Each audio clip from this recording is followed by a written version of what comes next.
I'd like to welcome everyone to the June 8th City of Lake Forest Planning Commission meeting. Oh, Gail, do you want us to wait?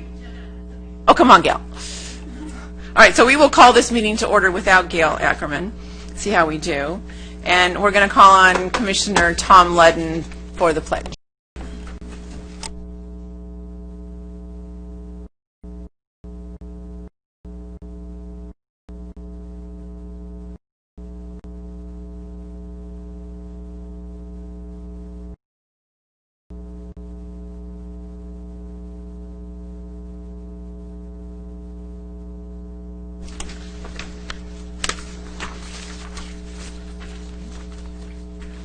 Okay, do we have any public comments this morning or this evening, Peggy? No. All right. We do not have a presentation item, so we will go right to the consent calendar. Do I have a motion? I move for approval of consent. Motion? I'll second it. And seconded. Any discussion? Let's vote.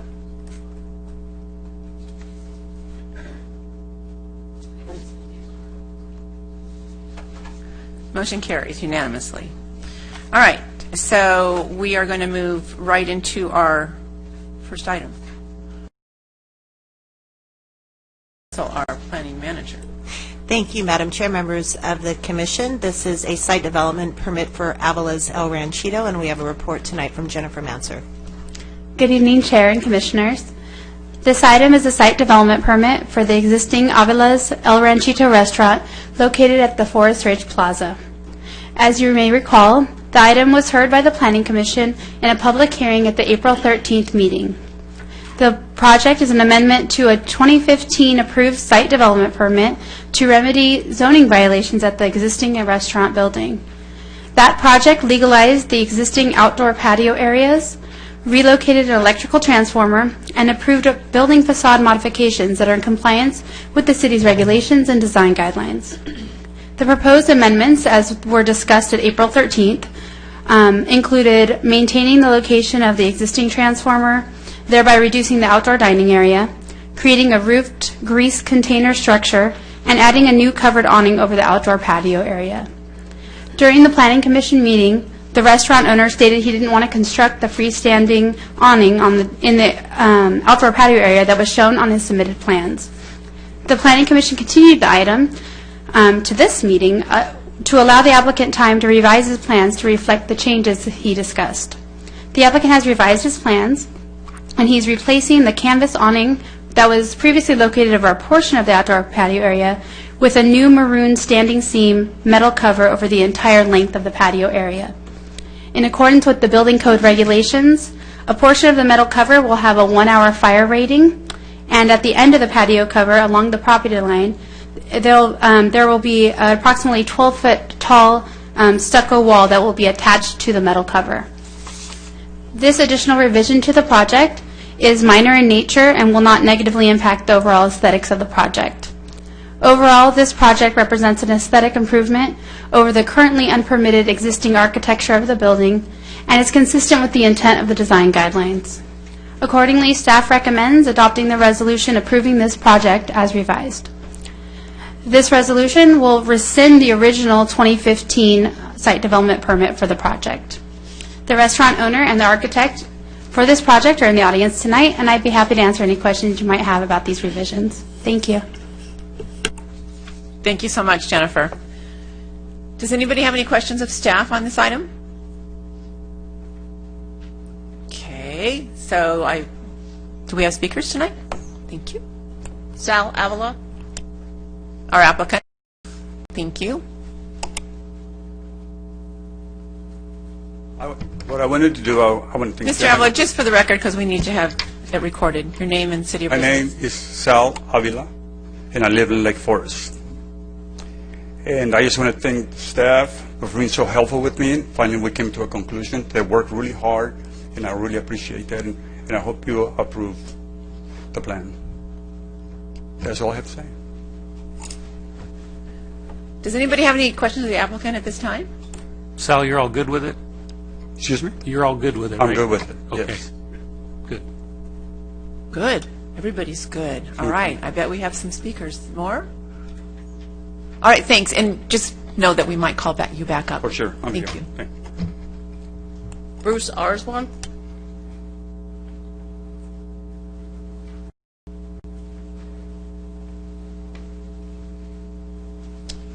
Bruce Osborne, 24400 Muirlands Boulevard, Suite F in Lake Forest. Is that your city of residence? My residence is Laguna Beach. Thank you. I own Suite F, and I represent the condominium association adjacent to Avila's. Our position is really simple. We simply want Avila's to be in compliance with the appropriate regulations. He enjoys the conducive environment created by his neighbors who are successfully operating businesses in compliance with the regulations, and we think he should be successfully operating his business in compliance with the regulations too, as we do. For the longest time, he has not been in compliance. For one reason or another, planning and submissions have been going on for lengthy periods of time, and we think the time has come for him to take action and build what he has proposed and what has been recommended to be approved. That's our position. Are there any questions among you, ladies and gentlemen? I don't think so at this time. Thank you very much. Oh, excuse me. One question. I thought there was two comments that I remember. One is you were asking that there'd be no opening to the common yard line. That's correct. Okay, and the new plans show that there is no opening other than I'm sorry, sir. The go plans ahead. show that there is an opening, and Chairwoman Jolene Fuentes and Associate Planner Jennifer Mansour and I and Dr. Kellen met at the site and discussed that issue at length. There is a transformer that is Yes. involved in the matter, and that requires a 12-foot wide pathway, and it prevents construction of a permanent wall there. Very good. And then the other was a request that the common property line as such be surveyed. That was also discussed at the meeting with the chairwoman and with the associate planner.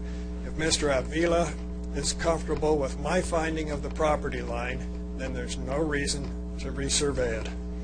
I'm not a professional, but I have a high level of confidence in my identification and finding of that property line. If it becomes an issue, then the way to resolve it is for Mr. Avila to get a surveyor out there and have a professionally located property line. All right, thank you. Great, thank you so much.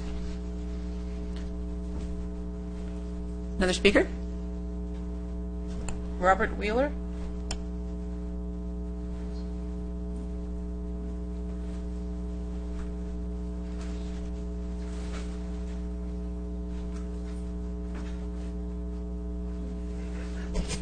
My name is Robert Wheeler.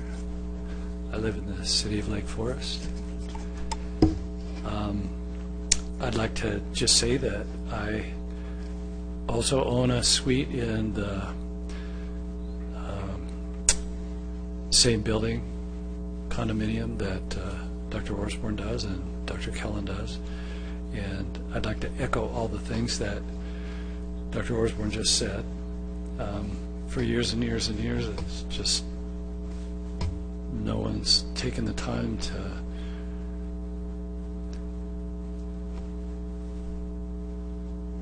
make the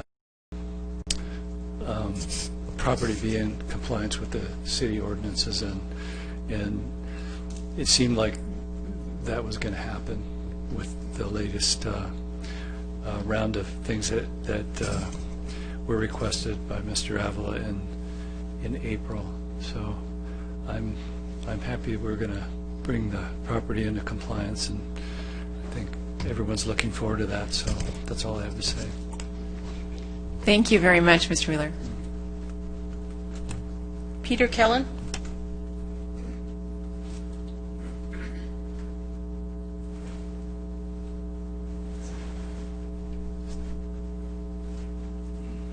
My name is Peter Kellen. I live in Lake Forest, and Madam Chair and panel. I'm also part of the professional building with Dr. Wheeler, Dr. Osborne, and Dr. Bowling. And just to echo what has been said, we're happy that things seem to be going along to the road where we're going to all be in compliance, and and make this a better-looking area for everybody's benefit. That's all. Thank you. Thank you very much. That would be the end of our speakers, so why don't we bring it here? Does anybody have anything they'd like to? I'll just start it off. I'm glad to see that everything came back the way that it has, and I'm satisfied. I knew that staff would work with the applicant and get a resolution to that awning type thing. Thank you very much. And with the conditions of approval, I see everything in there that's going to be necessary to do what we want to do. So I'm satisfied. Great. I just have a quick question, if I can interrupt. Jennifer, is there a timeline that Mr. Aviles has projected for the project? The condition of approvals have a required deadline. I want to say it's 3 months to be able to have submitted plans to the city, showing everything that's on his plans that were submitted here for construction drawings for building permits. Okay, and so then once those are submitted, is there another 3-month period? It's written a little bit more generalized than that because sometimes there's more corrections, sometimes there's less corrections. But it basically says he has to diligently be part of the plan check process. So if he takes 2 or 3 months to get 2 corrections back, that's probably not reasonable. But if he has a lot of corrections, then we'd obviously give him more time for that. Okay. All right. Well, so then it's not going to happen tomorrow, but hopefully in 3 to 6 months we'll be seeing some progress. Hopefully. Okay. And Mr. Villa is going, yes, yes. Okay. Anybody else? All right. Robert. I'd like to congratulate the applicant for the resolution of that site. I'm happy with it. And a few minutes ago, he showed me the revamped landscaping areas that he had. That was a big concern for me. And if it's appropriate, I'd like to make a motion that we approve the staff recommendation on this site development plan. And close the public hearing. I'll second that. It's been moved and seconded. Is there any discussion? Hearing none, let's vote. That's a big congratulations. Thank you very much. All right, moving on to the next item. Our next item is the use permit to construct and operate a self-storage and truck trailer rental facility on Geronimo Road. Amy Stonich has a report this evening. Good evening, Chair and members of the Commission. Tonight I'll be providing a brief presentation on the U-Haul project that was continued from May 11th.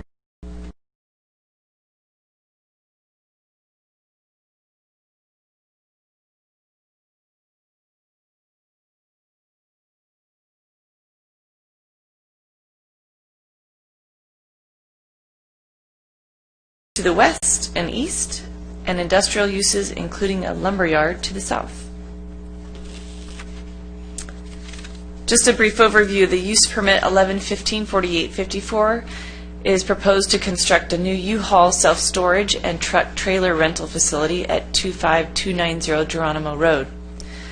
As you'll recall, on May 11th, the Planning Commission directed the applicant to provide additional landscape screening of the display vehicles, to reduce the line of sight visibility of rental trucks located centrally on site, and to soften the visual impact of the frontage edge along Geronimo Road. The applicant has made changes to the landscape and has provided an updated rendering that includes the displayed vehicles as they would be parked along Geronimo Road. Here you can see a before and after from the previous rendering and now.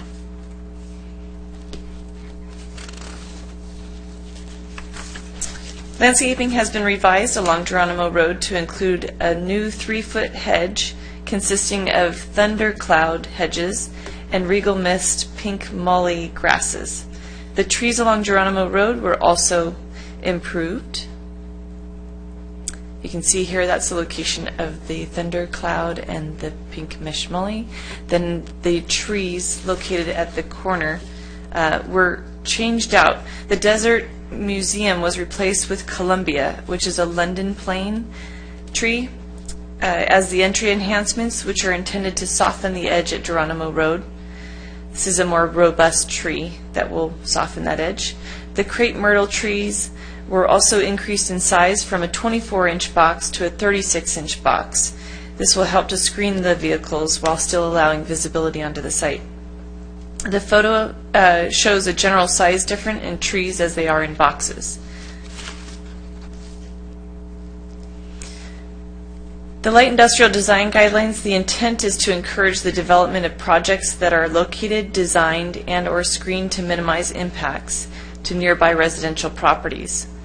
Landscaping has been designed in a 3-tier format with trees, shrubs, and grasses, and the design will soften the appearance of the warehouse building and screen the parking display area and rental truck area in the center of the site from the street and residential uses across Geronimo Road.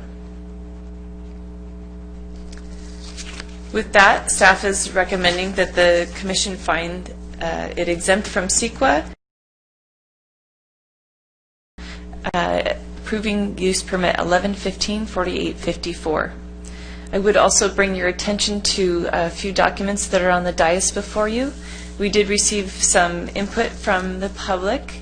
There's an email and a letter from the HOA at Bennett Ranch, and I have here tonight for you our traffic engineer who will be able to answer some of those questions regarding their concerns as well. If you have any other questions, the applicant is also available to answer them, and I would be happy to answer anything else. Thank you. Thank you, Amy. All right, does anybody have any questions of staff or Amy or? Yes, Tom. Is this going to be the only U-Haul facility in that neighborhood? There are 2 other existing that will remain. They do U-Haul rentals, although they're not specifically a facility.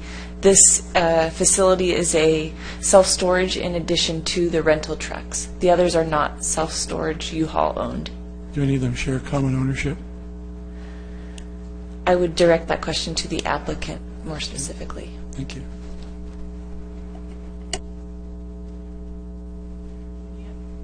Any other questions? I have a question. How long has this been zoned industrial like this? Actually, 2 questions in there.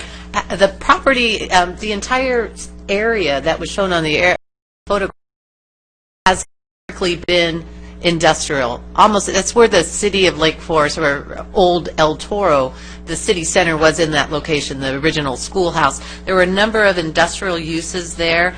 The first time the county looked at the zoning, I believe, is in 1979, and they created a specific plan that a planned community is what they called it at that time, and listed all of the industrial uses. There's a portion of the property that's residential on the other side of the railroad tracks, but the county and all the industrial uses have been there. The first regulations that we see in the form of a planned community were 1979, but the uses existed long before that. So we haven't changed this particular piece of property to a new zone in the last 10, 20 years? No, actually, here's our falling apart map from 1979.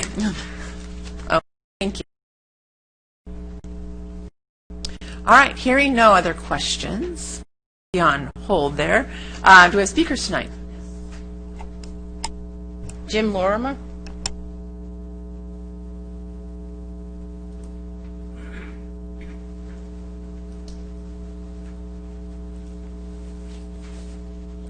Good evening, Madam Chair and Council.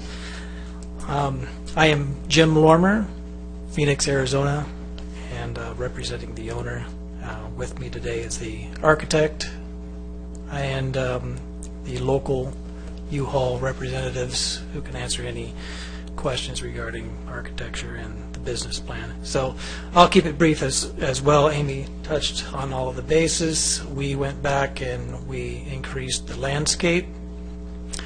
We've increased the size of the trees, and we are now showing the as you can see on the rendering, the trucks in place along the street there, and we have the 3-foot hedge that will cover the front of the trucks and the grills and the wheels. And then our trees will provide a canopy, and then we can also see into the site for security purposes, and we can see the building and helps with wayfinding as well. And I think we're complying with all of the zoning and the design guidelines, and we're seeking approval tonight. And I'm here for any questions. Does anybody have questions of the applicant at this time? I have a question about the site lighting in the front parking area. How do you plan to keep that confined to your particular site so it doesn't affect the residential across the street? All of our site lining will be cut-off fixtures, and we can do a photometric, and we can show that it will not leave the site and not bleed onto the public right-of-way or our neighbors. Thank you. Okay.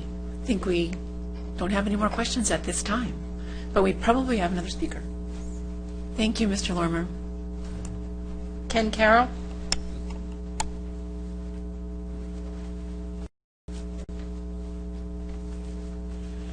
Good evening, Madam Chair and Commissioners. My name is Ken Carroll. I live and work in Lake Forest. I'm the architect of this project. I'm really here to answer questions, but one thing I know you were concerned with is the central area where we were going to be having trucks returned. While the rendering doesn't do it justice, that area is actually a bit depressed. It's down lower, so the trucks will help be screened by that as well. And as far as the rendering goes, the vehicles that they're showing there are actually the way they like to display the vehicles. This is from their headquarters. This is, you know, they're putting this truck here, this truck here, this truck there, this trailer here, and so on. So everything you see there is actually the way they like to display the vehicles. Other than that, the London plane tree, I know Dave Carter knows what that is, but that's similar to California sycamore, in case you didn't know. So it's got those big leaves. You see them over in like Serrano Park and places like that. So other than that, I'm here to answer any questions. Any questions of the architect? You're good. Thank you. Thank you. Next speaker. Vincent Burke? Welcome back, Mr. Burke. Thank you very much. Vincent Burke, Lake Forest. Been out to Arizona a number of times. Been to Phoenix, Sedona, Flagstaff, Gila Bend. Taken the train from Williams onto the Grand Canyon, which is a really great trip if you ever have a chance to do that. Sedona, anyone ever been there? Okay, great. Hey, you're familiar with the red rocks there that the town is famous for, Snoopy. Are you also familiar with the Sedona requirement about McDonald's restaurants? Oh, okay. Sedona has the singular distinction of being the only city in the United States, probably the world, that does not allow golden arches. McDonald's has to have green arches. I don't know, maybe it's a little hippie commune thing. It is kind of an art colony out there. But the city council stipulates to big, mammoth, international McDonald's that they will not have golden arches there. You can do the same thing with U-Haul. They only need one truck. They keep saying, well, we need the trucks out there so people know that we're a rental facility. So that's the only way, because they don't advertise.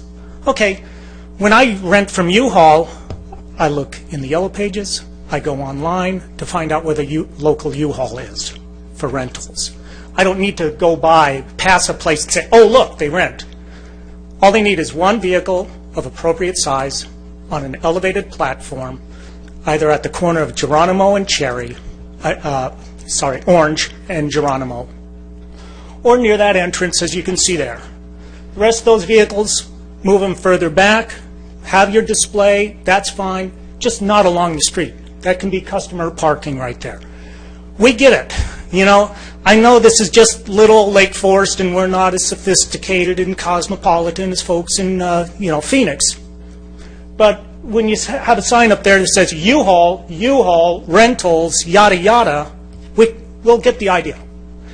Okay, second thing is street side barriers. We already have some fencing out there. You're going to need to make them higher, and you're going to need to extend them all the length of the building, along Orange, along Cherry. Make them higher so they are not do not continue to be seating for the day laborers, because that's what they use those fences for. Okay? You got to extend it, heighten it to deal with that situation. Those two things. You have it in your power to say, one vehicle, we'll get it, we'll get the idea when we see that truck there. That's it. If Sedona can do it, you folks can. Thank you very much. Thank you. Joe Dazkoyak?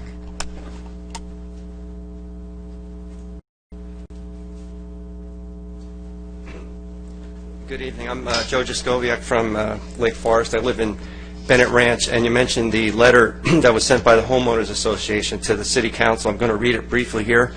Went to Mr. Vaux and the City Council.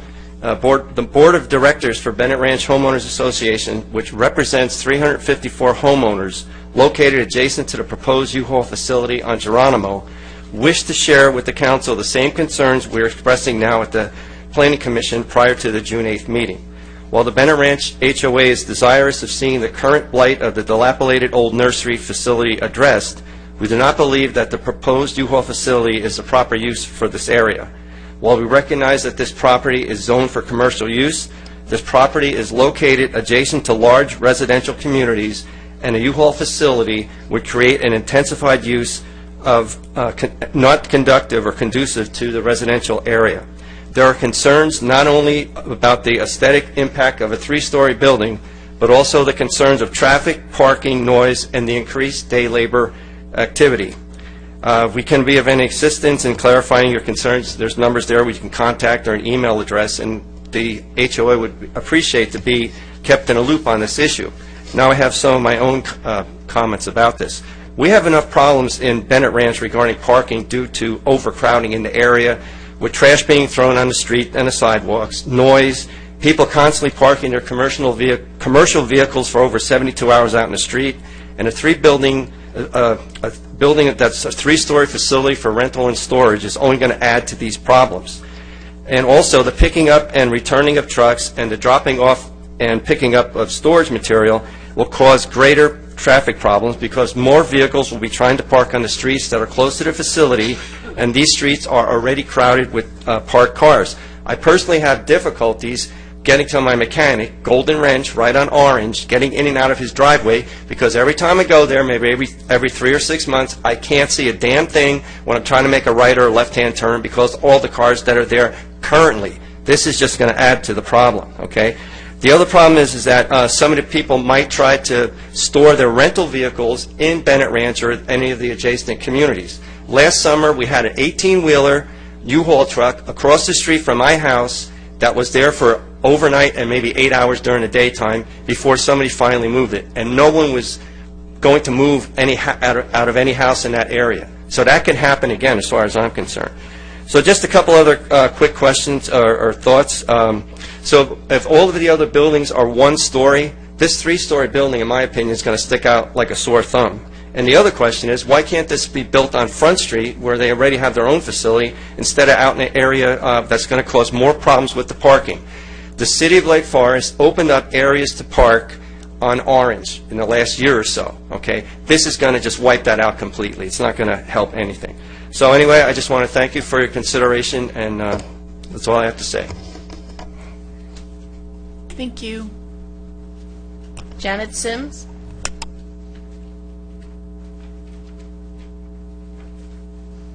Hi, I'm Janet Sims, and I also am a resident of Bennett Ranch, and I've lived there for 32 years. So I am happy that they're doing something with that area, so I don't really have a problem with that. But I do have my concerns about that particular facility, and like the gentleman said before, the parking is so bad, and it's like I've lived there for so long, and it's just been within the last 3 or 4 years that it's gotten really, really bad there. I can see where the U-Haul trucks would be a problem, because if you don't live in our neighborhood, you probably wouldn't know, but they will park there. That is one of the concerns I have. The other concern I have is the children walking to and from school. We've got a lot of kids that go to Serrano. We've got a lot of kids that go to Los Alisos, and so they are kind of walking in that area. And we already have the day laborers there on the corner by the liquor store there. And if we have a lot of day laborers there, that's going to be a problem. And I think that if this does pass, I would just hope that you would maybe have an area for them to be, which isn't on the street. So if this is something that can be done, that would be great. There's always a lot of trash. We have, because they are day laborers, sometimes we have them sleeping in their cars before they have to go to work, and it just is a lot of issues. We've had it all in our neighborhood, and I just, it's not that I'm not for it, because right now it's such an eyesore. I'm wanting something to be there, but I think that this particular facility is going to just bring a lot of issues to our area, and I just hope that you would be compassionate to the people that have lived there and want their property values to stay the way that they are, instead of trying to bring them to where we're having an issue. I'm not sure where these gentlemen live that are building this facility or that own this facility, but I don't think they live in my neighborhood. And I would hope that people that live actually in the city of Lake Forest, that love the city of Lake Forest and have lived here for a long time and have contributed, and our children have gone to all the schools, I would just hope that you would take that into consideration as well. So I appreciate it. And I do love Avila's, so I'm glad that they've got that worked out. Anyway, thank you so much. Thank you very much. Okay, no more speakers. So we will bring it up here. Does anybody have any comments? I'm going to comment on the landscaping that's proposed. I think it was an excellent choice with what they've got there. And I can explain to you why I think it was. That 3-foot hedge, it's one of the few hedges that I know, and Ken will agree with me, that it doesn't fade out on the bottom. It goes from the ground all the way up. It is a solid bush. There's no where you see the trunk of the bush and then it starts up. It is actually a very low. And we'll go do the 3-foot. It's got it's really a beautiful plant in itself. I think combining that with the sage grasses that he has in front of that, the color is going to be breathtaking as you go past that plant. You put the crepe myrtles in there and the other additional trees that have been proposed, you're going to see the trees and the landscaping. And frankly, I think with the number of trees they've put in there now, the vehicles are going to be the least visible of the bunch. The types of trees, they're not going to get exceptionally large. They're going to be probably between 12 and 15 foot high, which is going to, cover the majority of the top of the truck. The hedge is going to take care of the bottom of the truck, so you're just going to get a glimpse in periodically. I also noticed that the ground is depressed, and as you go back, the building, which is recessed way to the back, is going to be minimized. So I think they did a good job with this.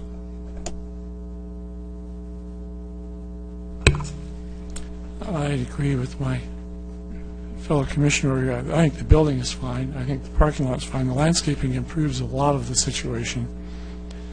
But I do have questions for our city traffic people. How do we mitigate the traffic over there from the extra traffic from the vehicles coming into the storage and the rental vehicles?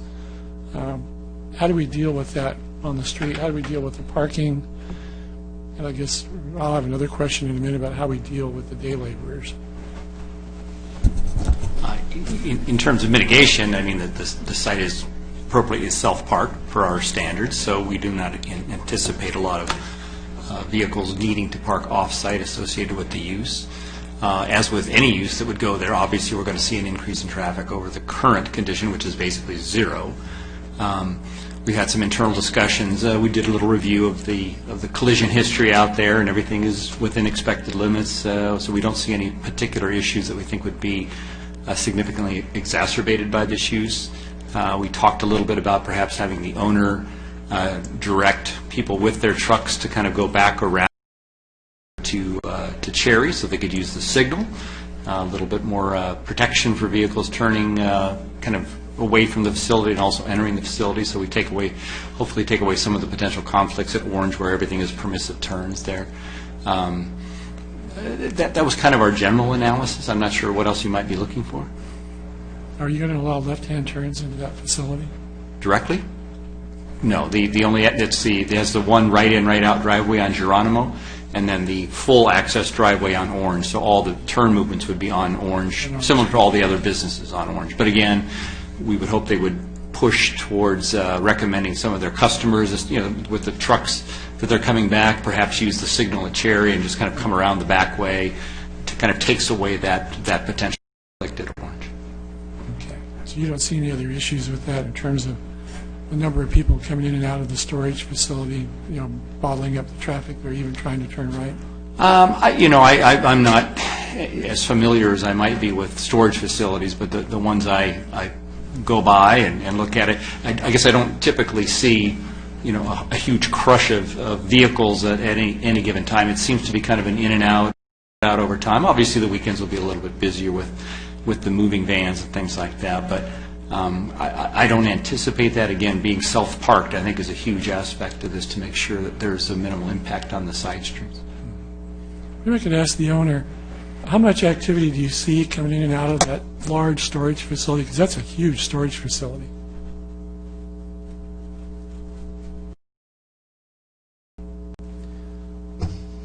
I'm going to let our local U-Haul representative answer that question. He's a little more familiar with the volume, but yeah, we don't anticipate it. Since we're a load-generating traffic facility, people visit their storage units maybe once a month at the most, but and weekends would be the busier time when traffic's lighter with commute. So I'll let Eric answer your question directly. Hi, my name is Eric Crocker, Temecula, California. I do run Orange County, Los Angeles County, San Diego County, and some of Riverside County down the coast. I have roughly 57 corporate-owned stores, and I can tell you more than half of those have storage. And while I would love for there to be a mad rush of people moving into the storage, that's not going to happen. On a busy, super busy day, you might see 5 people at any given time going into storage, and I'm referring to my location that's actually bigger than this one down in National City, right off the freeway. I've never seen more than 5 people at any one time, ever, even on a weekend. In a typical day, you'll see 1 or 2, or none at all. So the storage aspect of this is not really going to increase the traffic count at all. About how many trucks move in and out of that facility in a day's time? How many rental trucks would come in and out of that facility Will come out in a day's of time? It's hard to say. I'm going to throw a number out there, but I am guessing it's going to be about 20 or so. Not at one time. No, there'll be 20 on the facility. Moving in and out, there'll be 1 at a time, and on a weekday you might see 5 or 6 in total. On a weekend, hopefully you'll see all 20 go, but that'll be spread out through the course of the day. There was another question posed. You posed a question, I believe, about the other U-Hauls in the area. Yes. You mentioned in the neighborhood. There is currently one U-Haul site that's corporately ran. The property is owned by somebody else. We lease it, and that's back there off of Orange, I believe? Off of Front. We will be vacating that facility when this place is built, so that will go away. Okay, so that will open up some more area back Right, and so the total traffic in the area really isn't going to be affected because those trucks are now going to be moved to the new location, so it'll be the same number of vehicles in the given area. Okay, so it won't affect the traffic on Orange and Cherry? No, sir. Because of that, okay. That's very helpful, thank you. You're welcome, sir. I have a question for Dave Rogers. don't want to put you on the hot seat here. Can you comment on the proposed number of trips that are associated with the U-Haul facility versus the trips generated by the nursery that when it was operating? You know, I have to admit I haven't looked at the previous use and the proposed use. I think we heard from the applicant about how, generally speaking, little traffic you have associated with this type of facility.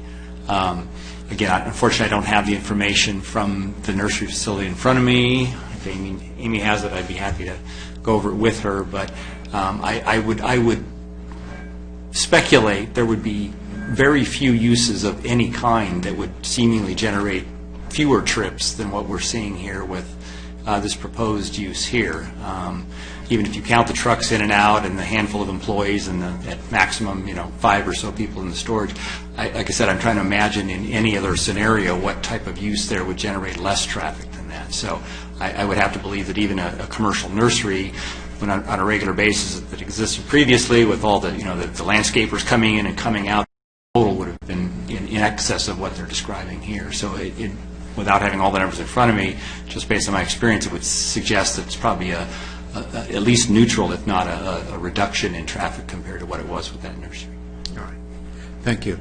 I also have a question for the white-haired gentleman. Is that Vincent Burke? Wait a minute. There's several of us here with that color hair. Oh, I'm sorry. I should have said a previous speaker. At least you have hair. At least it's not a white-haired woman you're asking for. You'd be in real trouble. I have a question for you, if you would come up.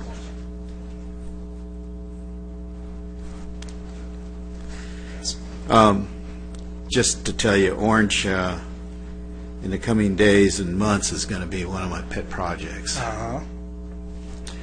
Okay, I've been deeply concerned about that area and how it malfunctions. Yes. But I want to ask you, how long have you been had experience in that area? I've lived there at the Viejo West condominium since 2001. Okay. Now, you're aware that there's U-Haul trucks that come through? Yes. The back part? Yeah. There's concrete trucks that come through? Yes. There's lumber trucks that come through? There's moving vans and tow trucks? Oh, yes. So that's very much a trucking road. It very much is. And Orange is much narrowed now because of the overnight parking that's allowed and all the daytime parking as well. Right. Okay. So, recognizing that you're opposed to it. Well, I'm not opposed per se to the facility as much as you might think. I'm opposed to certain features and certain nuisance in the area that's only going to be exacerbated by the presence of, instead of the U-Haul way back on Front Street, now it's a much larger, much more noticeable facility, drawing in far more day laborers. And that's why I spoke of raising a fence along the street, on the curbside. Not that little short one that everyone sits on and destroys the plants in front of the liquor store. Taller, completely around the perimeter of the proposed facility. Just to really inhibit the ability of the day laborers to be darting out across the street. Hey, 2, 3, 2, 2, 3. That's going to be something you folks have to put in there. So if I understand, you're opposed to seeing the trucks parked along the front, but you're not opposed to the U-Haul facility as proposed? Correct. All right, that clears it up in my mind. Okay. Just one truck out front on an elevated platform, that'll get the idea across to the public that they are a truck rental facility, and if they want to know more, all they have to do is go inside and see what's available. But that area where they have the trucks set up, which, if you'll notice, not one of them are the big house-moving trucks. They're all the little vans, little box van trucks, So you don't see what they're going to wind up putting out there, okay? So that rendering is a little bit deceptive as to what we will see take place there. All right. Thank you. Thank you. I would like to ask the question to the owner again, the operator. How many more trucks do you plan to add with your new facility than the ones you have now on Front Street? Sir, that question is, it's vague. I'm afraid I'm going to give you a vague answer, but at this point, I don't anticipate bringing any more, because we don't do trucks based on the size of the facility. We do it based on the demand of the community. So regardless of the size of this lot versus the size of the lot we're currently at, the community dictates how many trucks we have there based on their usage. And we have a way of limiting our lot space, so however many we fit on the lot, they will not be in the streets. That I can assure you. But if we reach where we're getting close to the limit of what we can fit on the lot where we agreed to fit them, we have tools in place to direct trucks to other locations, and we are very adept at doing that.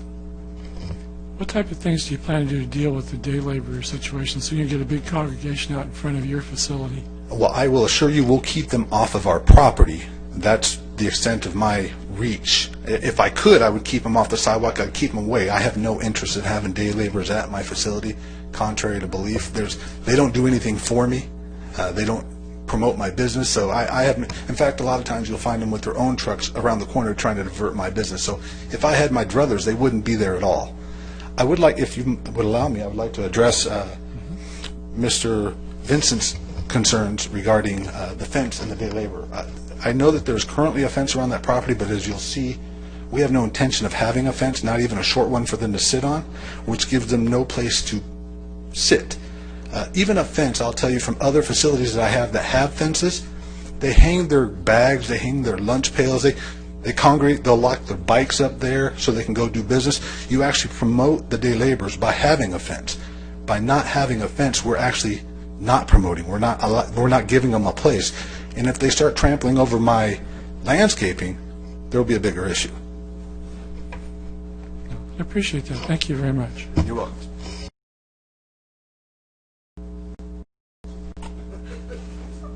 Okay. Dave. Dale, I direct this to you. I recall in the distant past, we had attempted to do something with regard to the day laborers, and there was a certain reason why we were inhibited from doing so, and as we get in possibly into the traffic commission activity that we have, are we going to have an opportunity to look at that? I can't remember what it was that was the big stumbling block. That would be the U.S. Constitution. I would like to have Hung Dao address that for you. Chair and Commissioners, I do recall that Lake Forest dealt with day labor issues in the past. I don't recall the outcome of that, but in the past several years, there has been case law created a lot coming out of the city of Los Angeles. It is, as Ms. Ackerman noted, it's a constitutional issue. Day laborers are essentially requesting employment, and so it is a First Amendment issue, and their right to do that on public property. There are other laws in place, for example, in the vehicle code that protects, or prohibits people from darting out into streets, creating those type of pedestrian vehicle, interactions, and so there's to address, dangerous issues. But regarding solicitation on a public sidewalk or a public street, that is governed by the U.S. Constitution. That's a big answer. You good? Well, it was good. It was what I expected to hear. But I think I probably won't be able to address it because of the fact that it's not on this property. But at some point in time, there are safety issues with regard to the individuals going into the street, et cetera, et cetera. There should be no reason why they should be crossing orange. And if this particular property owner doesn't want them on his property, they would have to be doing that to get to there. So there's going to have to be an innovative way that when we start looking at traffic issues, that we may have a safety thing that we can address that through. I'm just speculating. I have no idea as to what it is.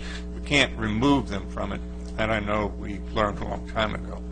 But as far as them creating nuisance and traffic concerns, that is what we'll be able to address, I believe. have a question of staff. Pretty soon, we will transform into also a transportation commission, and I would like us to take Orange, Cherry, and Front Street and sort of give it a priority to look at.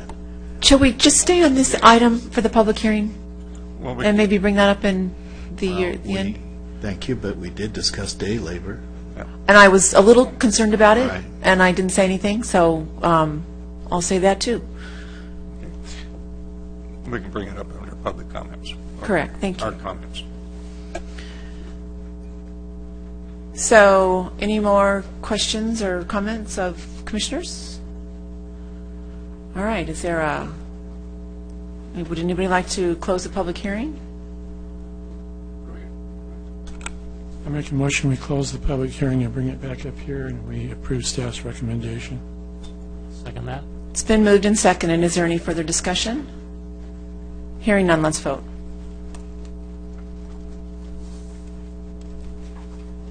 Motion carries. Congratulations. Welcome again to Lake Forest. Next item. Thank you, Mr. Rogers. It's always a pleasure. Thank you. Well, yeah, we've seen a lot of you, won't we? Every 2 weeks. Site development, item number 4, site development permit to establish a New Thought Montessori, a child care center with outdoor play area on Lake Forest Drive. And Amanda Lawfer has a staff report this evening. Good evening, Chair and Commissioners. The item for you tonight is a site development permit for the establishment of New Thought Montessori, located within the Foothill Retail Center at 20651 Lake Forest Drive, Suite A101. New Thought Montessori is a child care center that would provide daycare and instruction for children ages 2 to 6 years old. The hours of operation are 7 a.m. to 6 p.m., Monday through Friday. The proposed facility could accommodate a maximum of 56 children and 6 employees at any given time. The applicant is proposing a 2,160 square foot outdoor play area located directly adjacent to the subject tenant suite in the existing parking lot. The new outdoor play area will cause the removal of 12 parking stalls. However, the shopping center will continue to meet the city's parking requirements. Recently, the shopping center property owner has noticed an increase in neighboring businesses using the center for the center parking lot for overflow parking. The property owner acknowledges this issue and has posted signs on site noting that overflow cars parked in this area will be towed. As described in the staff report, due to the specialized drop-off and pickup schedule, along with peak hours for other tenants in the center, the proposed project will not create any significant impacts to the surrounding uses in the shopping center. Additionally, a condition of approval has been added in the project resolution that would encourage the Montessori employees to park in the spaces adjacent to the outdoor play area along Dimension Drive. This would allow the central parking spaces in the center to remain open for other adjacent tenants and patrons. This project meets all requirements of the zoning code and is consistent with the general plan designation and city design guidelines. Therefore, staff is recommending approval of this site development permit and would be happy to answer any questions. Also, the applicant is in the audience as well. Thank you. Thanks, Amanda. Hi, Mom. Hi, Dad. Does anybody have any questions of Amanda? Okay. Any speakers? Let's bring it up here. Any comments? Hearing no comments, I believe that Commissioner, go for it. Close the public hearing. Recommend we adopt staff's recommendation. For approval. For approval. What do you know? I'll second that. It's been moved and seconded. Is there any further discussion? Hearing none. Aren't you glad you stayed? Let's vote. Okay. Oh, you did great. Yay, go Montessori. Thank you. All right, so we are going to move into city attorney comments. No comment. Gail. Okay, let me catch you up a little bit. On June 20th, the City Council is going to be speaking once, or having conversation again about the parking, the transportation, the Planning and Traffic Commission. And so each of the council members had put forth a number of topical items, and so they're going to be kind of prioritizing and kind of helping us create a schedule for what the new commission will be looking at. So we'll have that. I'll send you an email or keep you apprised of what the action of the City Council is. And so at our next meeting, which would be July 13th, correct, Nikki? Yes. That will be the first meeting of the combined commission. So Mr. Rogers will be joining us on a regular basis. We'll probably have some other staff members as well. And we'll be likely starting with some educational and informational type items to bring the new commission up to speed on some of the background information on traffic regulations. That's all I have. Can you maybe explain a little bit more? The City Council is going to be directing us what they want us to do on the Traffic Commission. Yes, that is correct. And part of this, it ties into the budget process as well. So right now, we have a draft budget, and at the last City Council meeting, they approved some additional items to be included in the draft budget, but the budget itself has not been acted on in a final manner. And so they've approved additional funds to allow our traffic consultant, Dave is a full-time employee, but Doug Anderson, who comes sometimes, so we have additional funds to keep to have Doug attend the meetings, and I believe a proposal of $50,000 for the first fiscal year for studies. So we'll have to see what the council tells us are the studies that they want to undertake. Some of the items that are appearing on the list have already been studied by the former, what was the Traffic Council? Yeah, the ad hoc, yeah. CTAC. So some items are ready to go, and we'll just reformat the report and bring them forward if those items are on the list. But we'll need to wait and see what the City Council, what their priority is because they'll be creating the work program for you. So if we have an idea at this level, do we need to go to the City Council as individuals and say, hey, I'd like us to study this? Or as a commission, can we say, oh, we want to study that? You have the ability to do both. As an individual, you can talk to your council persons, as can any member of the community. As a commission, once a year, we put an agenda item on, and we ask the commission to consider their year in review and to bring up at that time anything that they have reached consensus that they think the City Council should include or fund, and then the council can take that matter from there. So that would be in January? That's typically in January of each year. The other opportunity is, as a member of the public, as a resident of the city, you can always attend the budget hearing and suggest things in the public forum before budget adoption. Okay, thanks for that clarification. All right, so I'll just move on into commissioner comments, and I just wanted to say, Robert, I was a little leery when we were talking about the day laborers, but it was brought up by members of the public, and it was discussed with the applicant. So we were, I think I was eye contact with our city attorney, and that was good. But when we move beyond that, that's why I stopped you. I just didn't know where it was going, and it was a study, and I just thought it wasn't part of the agenda. So I apologize for interrupting you. But anyway, with that, I would like to just ask for any other commissioner comments, and maybe start with Tom, because we missed him last month. Thank you very much. I really appreciate the work that staff did on this work, and a lot of complicated issues, and I think you guys did a great job. I think it's I think the two projects will now go forward and be a benefit to the city. I kind of agree with Commissioner De Almeida's issue with Orange Street and Cherry Street and that area down there. That's a complicated situation, especially with the Bennett Ranch parking across the way on Geronimo. So that's probably something, if we get the opportunity, we might want to look at, because that is a significant thing. The only reason I pursued the day labor to some extent was to find out what U-Haul was going to do to deal with that, which I thought was appropriate as part of the conversation. So, and apparently they have a good system in mind to deal with that. So, other than that, I think that's most of my comments. Sorry I couldn't be with you last time, but I was in Washington, D.C., so doing government on a different scale. Thank you.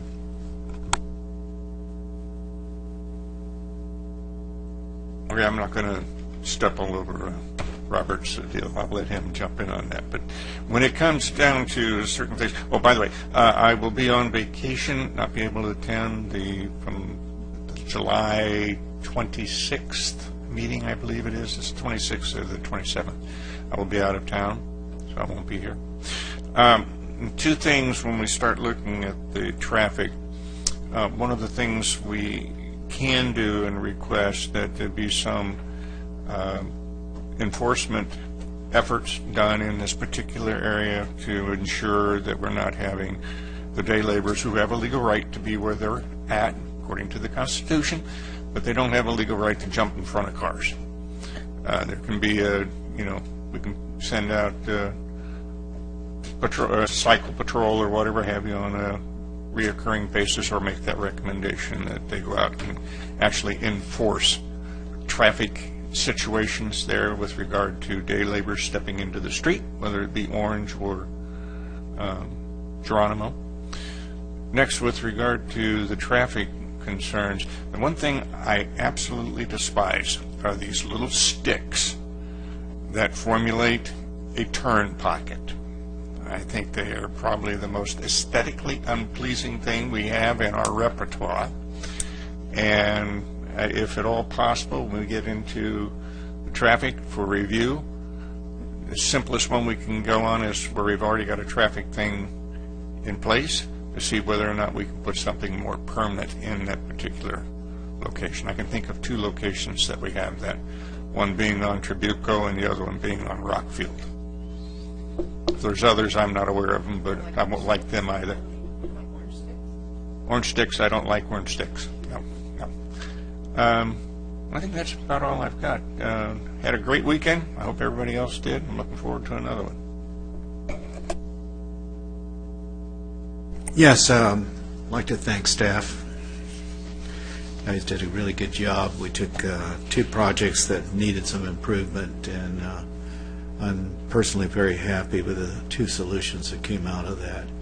And I wanted to encourage us to sometimes that maybe take 2 weeks or a month more and maybe send them back if we don't think they're how they should be. And I think this is two examples tonight of how the projects are greatly improved from what was proposed initially. And if we go back to, I think, July of 2013, the first proposal, I think that was appealed by Adam Nick, is a tremendous improvement over what was approved by the Planning Commission, I think, in 2013. The other thing, I guess, in response to the chairperson, I'm over anxious. Everywhere I drive, I'm checking traffic and I'm looking at it, and looking at Google Maps, the traffic app, so you can see when they build up and left turn movements and everything else. So I guess I'm just super anxious to get started. I keep forgetting that the council's running it. Okay, so I'll wait patiently. All right. May I jump in? You may. Don't be patient, Robert. Put them on there.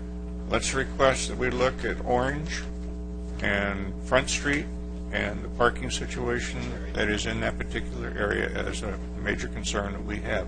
And just put it out there that we're interested in seeing that one. And we can do that actually next January. Yes. It's a long way away, but we can. At least you put it in queue. Yeah. And we saved the best for last, the new grandpa. Yay. And I've told Gail this, but I'm leaving a week from Saturday on June 17th. I'm riding my motorcycle to Alaska and back. Be gone 30 days, so I will miss the July 13th meeting. I'll be in Crescent City on the way back at that point. But I think the way I figure that should be the only meeting I'll miss, because I'll be back for the July 27th meeting, but just to have that on the record. Thanks. Okay, with that, let's adjourn until July 13th. Good night.